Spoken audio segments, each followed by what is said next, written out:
कृष्ण की वाणी। बच्चे, जो तुम कल थे ना, वो तुम आज नहीं हो। आज तुम मजबूत हो चुके हो। समझो इस बात को।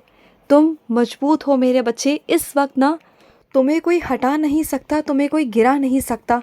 तुम इतने मजबूताई से खड़े हो चुके हो ना अब कि तुम्हारे पैर जम चुके हैं एक जगह पर अपने कृष्ण के लिए, अपने कान्हा के लिए रंग चुके हो तुम अपने कृष्ण के रंग में। और तुम्हें वहाँ से अब कोई हिला नहीं पाएगा, क्योंकि तुम अब इतनी मजबूत चट्टान बन चुके हो ना कि अब तुम्हें कोई चाह कर भी हिला नहीं पाएगा। और तुम बहुत ऊपर जाओगे, बहुत ऊपर। और सुनो, आज राधे माँ का जन्मदिन है ना, तो राधे माँ के लिए जो तुमने आज व्रत रखा था मेरे बच्चे, उसके लिए तुम्हें बहुत बहुत सारा आशीर्वाद राधे माँ देने वाली है।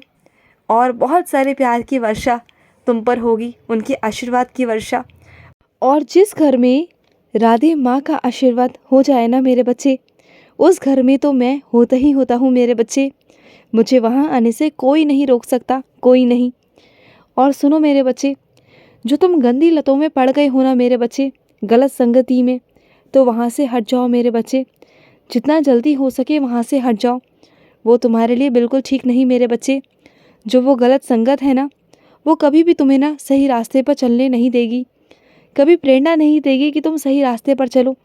लेकिन तुम्हें सही रास्ता चुनना होगा अपने आप से, और सही रास्ते पर तुम्हें चलना होगा मेरे बच्चे। और सुनो, जो भी तुम्हारे घर परिवार वाले कहते हैं ना मेरे बच्चे, उनकी बातों को मान लिया करो, उनकी सलाह से काम किया करो, क्योंकि उनके विरुद्ध जाना सही नहीं है मेरे बच्चे। तुम जानते हो, तुमसे भी ज़्यादा तजुर्बा है उन्हें। उनकी बात कभी काटा मत करो। कभी कभी उनका दिल रखने के लिए भी ना काम कर दिया करो। जो वो तुमसे कहते हैं, उनके दिल को रख लिया करो मेरे बच्चे। तुम जानते हो, उनका बहुत दिल दुखता है मेरे बच्चे। जब तुम उनकी बातों को नहीं मानते हो ना, वो तुमसे कुछ कहते तो नहीं, लेकिन अंदर ही अंदर ना उन्हें बहुत दुख पहुंचता है मेरे बच्चे, बहुत दुख पहुंचता है। और सुनो मेरे बच्चे, तुम्हारे बच्चों का आजकल ना पढ़ाई लिखाई में बिल्कुल भी ध्यान नहीं है, बिल्कुल नहीं।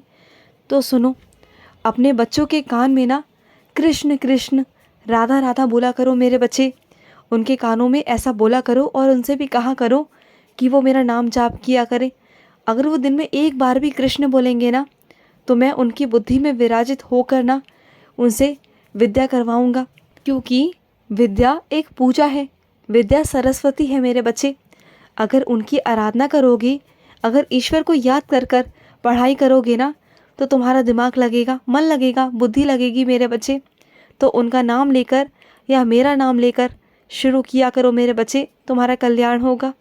और सुनो, जिन लोगों ने तुम्हारे साथ गलत किया था ना, तो अब सब कुछ बदल रहा है मेरे बच्चे, धीरे धीरे। वो देखना, तुमसे माफ़ी मांगेंगे मेरे बच्चे। और बहुत जल्द वो दिन आएगा कि वो तुमसे माफ़ी मांगेंगे, तुम देखना। और अपनी कुछ बच्चियों से कहना चाहता हूँ, जब भी तुम सुबह उठकर भोजन बनाती हो ना, तो स्नान कर कर बनाया करो मेरी बच्ची। तुम क्या करती हो, पहले भोजन बनाकर फिर स्नान करने जाती हो, तो ये गलत है मेरी बच्ची, ये गलत है। तुम जानती हो, तुम्हारे हाथों का बनाया हुआ भोजन वो जिसके अंदर भी जाता है ना, उसके अंदर तुम्हारी ऊर्जा जाती है। और तुम्हारी ऊर्जा जिस तरह की होगी, वही ऊर्जा उस तक पहुँचेगी मेरे बच्चे। तो स्नान कर कर बनाया करो। स्नान कर कर बनाओगी ना, तो सबसे पहला भोग मेरा निकाला करो। तुम अगर मेरा भोग निकालोगी ना, तो तुम्हारे घर में बरकत ही बरकत होगी मेरे बच्चे। मुझे लगाए हुए भोग को अपने पूरे परिवार के खाने में मिला दिया करो मेरे बच्चे, पूरे भोजन में मिला दिया करो। और वही भोजन तुम्हारा प्रसाद बन जाता है मेरा। और जो भी उस प्रसाद को ग्रहण करेगा ना, देखना उसका मानसिक तनाव, उसका शारीरिक तनाव, ये सब दूर हो जाएगा मेरे बच्चे, सब दूर हो जाएगा। और ये बिना स्नान करे खाना बनाना छोड़ दो। कल से ही स्नान कर कर तुम खाना बनाओगे, समझ गए ना। और देखो मेरे बच्चे, अपने आप को तुम्हें सकारात्मक रखना बहुत ज़्यादा ज़रूरी है। अगर तुम अपने आप को सकारात्मक नहीं रखोगे ना, तो कभी ज़िंदगी में कुछ नहीं होगा जो तुम चाहते हो। और सकारात्मक कैसे रहोगे, मेरी कथा सुनकर, मेरी लीलाएं सुनकर, मेरी भागवत गीता पढ़कर तुम जब ये करोगे ना, तो धीरे धीरे तुम्हारे अंदर ना जितना भी नकारात्मक ऊर्जा है ना, वो बाहर निकल जाएगी, और तुम हमेशा सकारात्मक रहोगे। और कोशिश किया करो, जितने भी लोग नकारात्मक हैं ना तुम्हारे आसपास, उनके तुम संपर्क में ना आओ, क्योंकि जितने भी नकारात्मक लोग हैं ना, वो आने की कोशिश करते हैं तुम्हारे पास, लेकिन तुम ना उनके पास बिल्कुल मत जाना। वहाँ खड़े मत हुआ करो।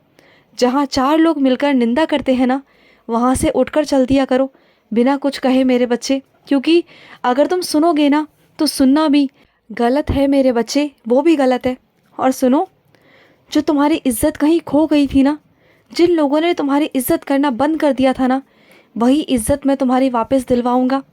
अब वो समय आ चुका है मेरे बच्चे, बहुत जल्द वो समय आ चुका है कि तुम्हारी इज्जत वापस लाऊंगा। जिन लोगों ने भी तुम्हारी इज्जत को बदनाम करने की कोशिश किया, तुम्हें बदनाम करने की कोशिश किया, बहुत कुछ किया उन्होंने, बहुत कुछ, शायद तुम्हें नहीं पता है। तुम्हारे पीठ पीछे ऐसी ऐसी बातें कही गई हैं ना, जिसके बारे में अगर तुम सुनोगे ना तो तुम्हें बहुत गुस्सा आएगा। मैं उन बातों को तुम्हारे सामने नहीं आने देना चाहता, क्योंकि मैं नहीं चाहता कि तुम्हें दर्द हो, तुम्हें परेशानी हो, तुम्हें और भी गुस्सा आए। बल्कि मैं ये चाहता हूँ, जिनसे भी वो बातें कही गई थी ना, अब वो बातें उन्हें झूठ लगे, क्योंकि अब मैंने तुम्हारी ऐसी छवि बना दी है। उस छवि के द्वारा तुम्हें उस सिंहासन पर मैंने बिठा दिया है मेरे बच्चे। कोई चाहे भी ना तुम्हारी निंदा नहीं कर सकता, तुम्हारी बदनामी नहीं कर सकता, तुम्हारे बारे में एक गलत शब्द नहीं कह सकता। बस इस तरीके की मैंने तुम्हारी एक अहमियत, एक ऐसा मान सम्मान उनके नज़रिए में बना दिया है, एक छवि बना दी है कि वो चाह कर भी तुम्हारे बारे में ना कभी गलत नहीं कह पाएंगे। बल्कि अगर 4 लोग, कोई और लोग भी तुम्हारे बारे में कुछ कहेंगे ना, और अगर वो सुनेंगे तो वो उन्हें भी टोक देंगे। तुम देखना मेरे बच्चे, तुम मथुरा जाके जिन संत के दर्शन करना चाहते हो ना, वो संत नहीं मेरे बच्चे, वो मेरा ही रूप है। तो जितना जल्दी हो सके ना, जाओ और जाकर उनके चरण पकड़ लो। इस कलयुग में ना वो ईश्वर का रूप है, वो मेरा ही रूप है मेरे बच्चे। जाओ और जाकर उनके चरण पकड़ लो। अगर तुम्हें उनके दर्शन हो गए ना, तो ये समझना कि तुम्हें तुम्हारे कान्हा के दर्शन हो गए मेरे बच्चे। मैं तुम्हें उसी रूप में मिलूँगा, वही मिलूँगा तुम्हें। आ जाओ। तुम सोचते बहुत हो आने के लिए, लेकिन अब ना सोचो मत, बहुत सोच लिया तुमने। इस बार बस तुम्हें आना है, मैं तुम्हें बुला रहा हूँ। तो जल्दी जल्दी आ जाओ मेरे बच्चे, मेरे दर्शन को आ जाओ, जल्दी आओ मेरे बच्चे। और सुनो, अगर तुम्हारे पास गंगा जल ख़त्म हो गया हो ना, तो ये मत सोचा करो कि गंगा जल ख़त्म हो गया। मेरा स्वरूप है ना तुम्हारे पास, मुझे स्नान करा दिया करो। और जिस स्वरूप को मेरे स्नान कराते हो ना, वही जल तुम्हारे लिए गंगा जल बन जाता है मेरे बच्चे। उसी जल को ग्रहण करा करो और उसी जल का छिड़काव अपने पूरे घर में कर दिया करो मेरे बच्चे। जितनी भी नकारात्मक ऊर्जाएं होंगी ना, वो सब भाग जाएंगी मेरे बच्चे। और जितने लोग भी तुम्हारे घर के मेरा स्नान जल पिएंगे ना, उनके शारीरिक रोग, मानसिक रोग सब दूर भाग जाएंगे मेरे बच्चे, चिंता मत करना। और जो तुम्हारे कमर में दर्द है ना, कई दिनों से जा नहीं रहा, तो एक काम करना, रोज़ मेरा स्नान जल से स्नान करना। फिर देखना धीरे धीरे कर कर तुम्हारा जो कमर का दर्द है ना, वो भी ख़त्म हो जाएगा मेरे बच्चे। लेकिन गुनगुने पानी से करना, करना ज़रूर करना। देखना तुम्हारे कमर का दर्द है ना, वो ख़त्म हो जाएगा। और रुक क्यों गए मेरे भजन गाते गाते मेरे बच्चे? तुम्हारी आवाज़ ना बहुत मधुर है, मुझे बहुत पसंद है। गाओ, मेरे भजन गाओ और गाकर मुझे सुनाओ, मैं सुनूंगा। और साथ साथ तुम्हारे भजन पर ना मुरली भी बजाऊंगा। मेरी मुरली का एहसास करना, सुनना, तुम्हें सुनाई देगी। खुश रहो। आज का कृष्ण संदेश समाप्त हुआ। जय श्री कृष्ण।